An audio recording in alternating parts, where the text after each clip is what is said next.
Hello दोस्तों, आपका हमारे YouTube चैनल लॉ ओरिएंटेशन में हार्दिक स्वागत है। आज हम पढ़ेंगे भारत का संविधान का टॉपिक मौलिक अधिकार, जिसका फोर्थ टाइप था धर्म की स्वतंत्रता का अधिकार। उसका आर्टिकल है 26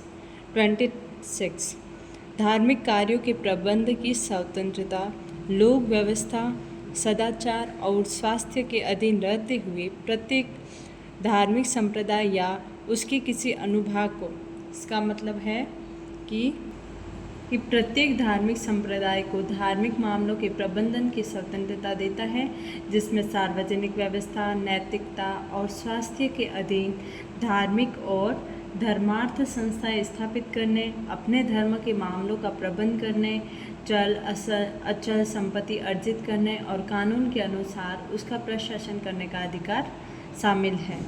इसमें क पॉइंट है धार्मिक और पूर्त प्रयोजनों के लिए संस्थाओं की स्थापना और पोषण का। इसमें कहा गया है कि धार्मिक संप्रदाय अपनी धार्मिक संस्थाओं जैसे मंदिर, मस्जिद, गिरजाघर और धर्मार्थ संस्थाएं जैसे स्कूल, अस्पताल को स्थापित करने और संचालित कर सकते हैं। दूसरा बोल रहा है अपने धर्म विषयक कार्यों का प्रबंध करने का। इसमें है कि अपने धर्म से जुड़े मामलों का प्रबंध करने का अधिकार है। घ बोल रहा है कि जंगम और स्थावर संपत्ति के अर्जन और स्वामित्व का, अपने धर्म से जुड़े हुए मामलों का प्रबंध करने का और चल और अचल संपत्ति अर्जित कर सकते हैं। घ बोल रहा है ऐसी संपत्ति का विधि के अनुसार प्रशासन करने का अधिकार होगा। अर्जित की गई जो संपत्ति है उसका कानून के अनुसार प्रशासन कर सकते हैं। इसको अब हम एक उदाहरण के माध्यम से समझते हैं। एक हिंदू मंदिर समिति अपने मंदिर की जमीन के कुछ हिस्से का उपयोग करके वंचित बच्चों के लिए एक स्कूल खोलने का निर्णय ले सकती है। यह अनुच्छेद 26 के तहत एक उदाहरण है।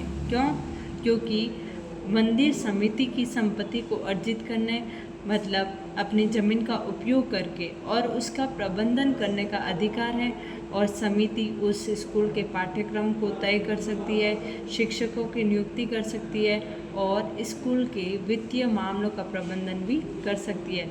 लेकिन एक शर्त है कि ये सभी कार्य सार्वजनिक व्यवस्था और नैतिकता के नियमों का उल्लंघन नहीं करें।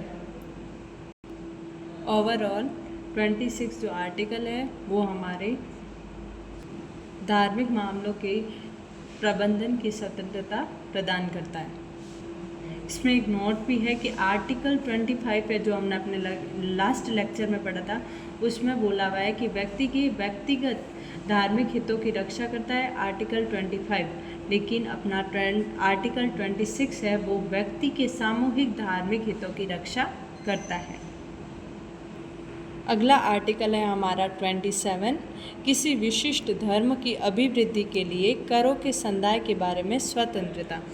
किसी भी व्यक्ति को ऐसे करों का संदाय करने के लिए बाध्य नहीं किया जाएगा जिसके आगम किसी विशिष्ट धर्म या धार्मिक संप्रदाय की अभिवृद्धि या पोषण में व्यय करने के लिए विनिर्दिष्ट रूप से विनियोजित किए जाते हैं।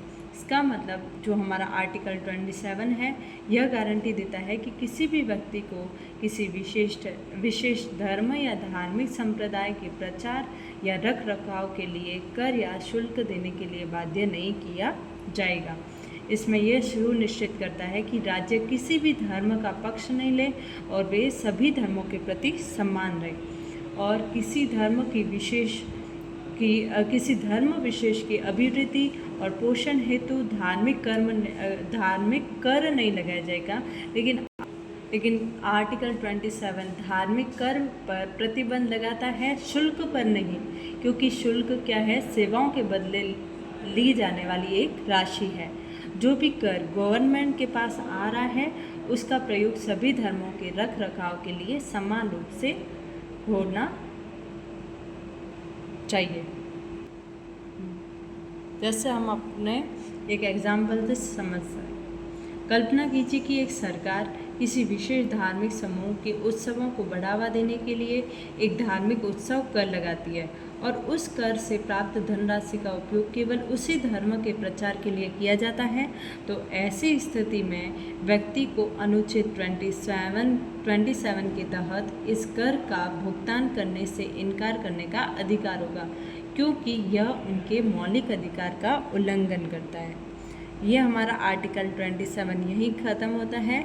अगला हमारा आर्टिकल 28 है, जो हम अपने अगले लेक्चर में कंटिन्यू रखेंगे। अगर आपको हमारा वीडियो अच्छा लगे तो लाइक, शेयर एंड सब्सक्राइब ज़रूर करें। Thanks for watching.